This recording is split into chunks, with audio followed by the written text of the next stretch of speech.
Ladies and gentlemen, boys and girls, welcome into the 143. This is Under Review. We're coming at you live with episode 180. Nick, how we doing? That's right, baby. We are inching pretty close to that 200 mark. I guess 20 weeks away is what we're at. Yep. 180. That's what a number. 180 consecutive. Can't say enough about it. Never missed a week. Never will miss a week. You think of the few things in life that are certain: death, taxes, and Under Review. Just having an episode every week. Releasing an episode on Wednesday. Yeah. So we just appreciate y'all as listeners for tuning in. Y'all as our social media watchers. If you're just a couple of casuals out there, we appreciate that too. But you know what? Let's dive in. Got an interesting episode for you today. Not a whole lot going on in the sports world at the moment. Got some baseball going, obviously. But the NBA wraps up its season, so our stat of the week brought to you by our sponsor, Andrews Logistics. Congrats to the Oklahoma City Thunder, bringing their first ever ring back to Oklahoma City. Just wanted to give them a shout out because, Oklahoma City, they love the Thunder. That's kind of their only pro team in the state. So big deal for the state of Oklahoma. Got some family up there. They're pretty pumped. So, congrats to them. I'm sure it means a lot.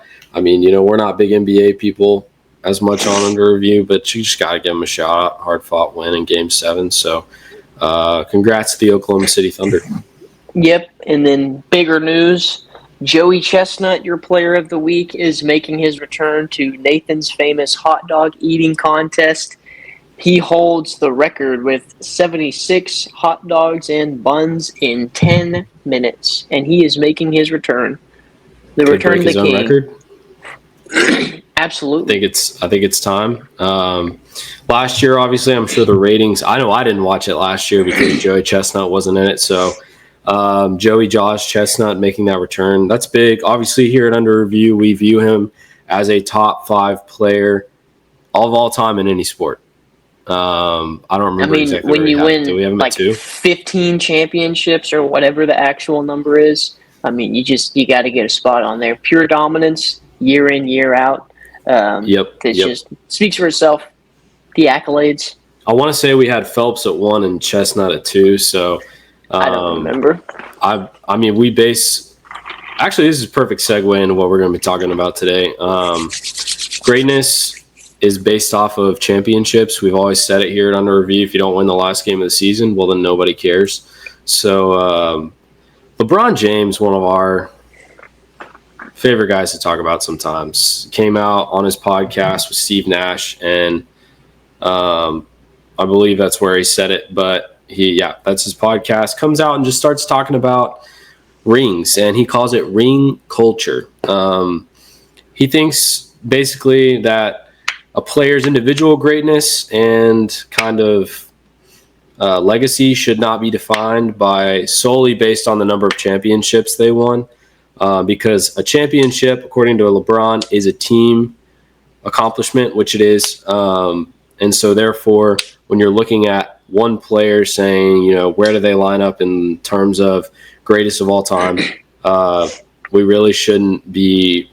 We're kind of undermining their greatness because all we're saying is it's about rings and not about personal achievements in terms of like personal stats and stuff like that. So, Nick, what do you think about this argument from LeBron James? That sounds like the argument from a loser, if you ask me. That sounds like someone that didn't win a lot of rings in their career.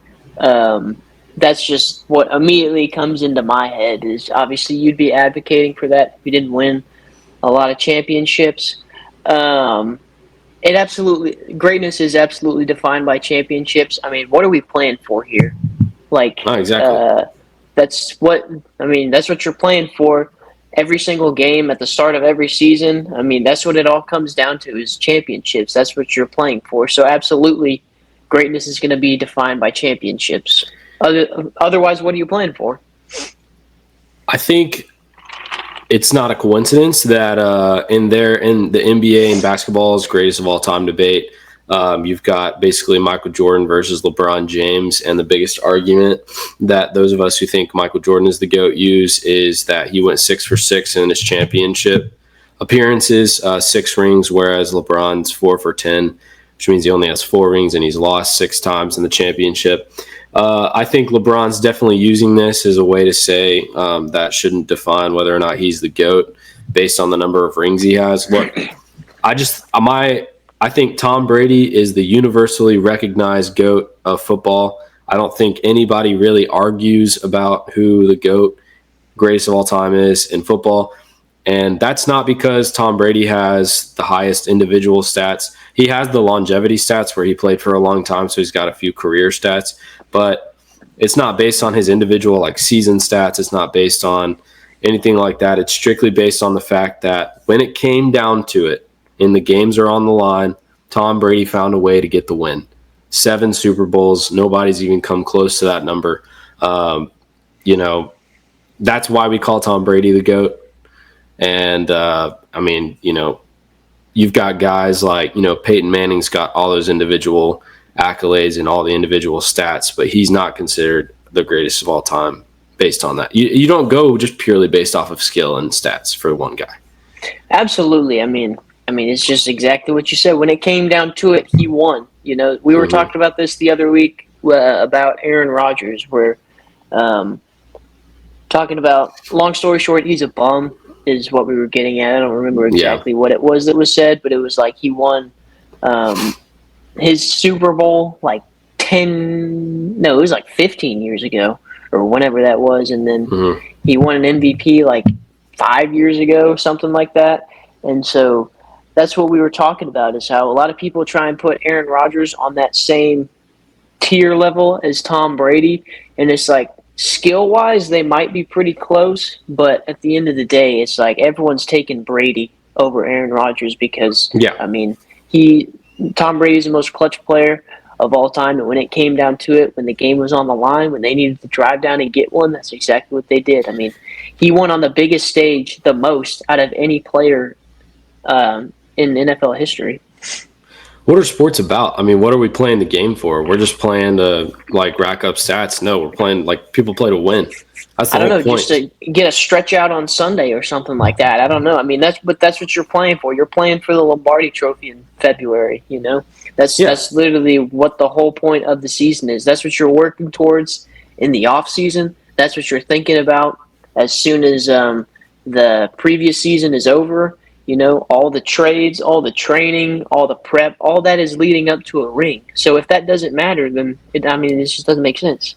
It's a team accomplishment, but when you're the leader on the team, a lot of that responsibility falls on you. When you're the best player on the team, that responsibility a lot of times weighs on you to kind of be the guy that's going to, in the tough moments or in those clutch moments, you're going to come through, you're going to pull through. Right now, that's what Patrick Mahomes has done a lot, for his team. That's why right now he's the best quarterback in the league. Because when it comes down, sure, September, maybe they don't look that great. Tom Brady, the Patriots, they didn't look great in September most of the time. But when it came down to January and February, they were always the one that got the last laugh. And so, Jordan and the Bulls were the same. I don't hear much about their regular seasons anymore. I just hear about, the finals and the fact that they won. And so, maybe it's time for Braun to hang it up, to retire, because it sounds like he doesn't care that much about winning a championship anymore. It's kind of what it sounds like to me. That's a great mentality to have as a professional athlete, trying to advocate for how championships don't matter. That's exactly the kind of guy you want to have on your team. That's the kind of mentality you want to have in the locker room. So, good on him for making that known. Blaming it on his teammates and saying, it doesn't matter how good I am. My teams just aren't good enough. You don't hear the real greatest of all times in their sports come out and say stuff like that. That's just absolutely ridiculous. And, like we said before, the whole reason you're going out, it doesn't matter what sport it is. You play to win. And especially if you're a professional athlete, you have to have the drive to go out and win. I think, even the individual sports, we've got Phelps, Joey Josh Chestnut, Tiger Woods, stuff like that. These guys, proved early on, especially like Phelps and stuff, that they were great, that they were amazing. He won golds, from an early stage. Did that stop him down the line? No, he just wanted to keep winning. I mean, LeBron over here sounds like he's fine with 4 rings, and it sounds like, he's just going to take this argument and put it on his team for the rest of the time he's playing. MJ would never. I just want to say that. I just think if you're MJ fine with not never. winning a championship, then you might as well retire or go I thought play. That was the whole point. Go play basketball at the local, local gym or something like that, because apparently it's the same thing. If I'm a Lakers fan, which I'm not, and I hear that coming out of our supposed team leader, best player on the team's mouth, I'm not loving it. I would not appreciate it if Dak came out and said, if we win the Super Bowl, like it's a team thing, it can't all be on me. Respect to Dak gets up to the podium, says, this is my responsibility to take this team to a Super Bowl. Now, will he do that? Probably not. But at least, we've got guys in sports that are like these quarterbacks, these leaders on the teams. It's my responsibility to take my team and win at the highest level, and you've got one guy that a lot of people nowadays are telling us are the greatest of all time coming out and saying it's not about the rings when you're looking at an individual player. Buddy, it's all about the rings.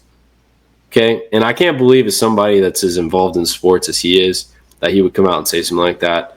Not my GOAT.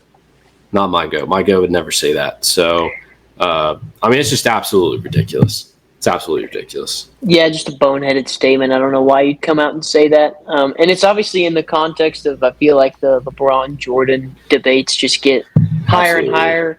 And obviously that's the main thing that Jordan fans point to is championships. So it makes sense that he's going to come out and say something like that, try and maybe swing some voters his way. I don't know. But, not what you want to see from any player on any team ever. Those are words of getting cut, if you ask me. Definitely not what you want to see from the team leader. If you're a Lakers fan, I'd be a little bit worried. But maybe LeBron just needs to go ahead and retire. Amen. But here's like to end our shows on Under Review. Brought to you a quote from the movie Moneyball. Joseph already mentioned it, actually, as a matter of fact, in the episode. But it was, if you don't win the last game of the season, nobody cares. And that is the truth. That's what it all boils down to. And clearly LeBron doesn't even care if he wins that much of the games in the season either. So, Lakers fans, I think it's safe to say while he's on the team, you're probably not winning another championship. Thank y'all for tuning in this week. We will see you next week with another episode of Under Review.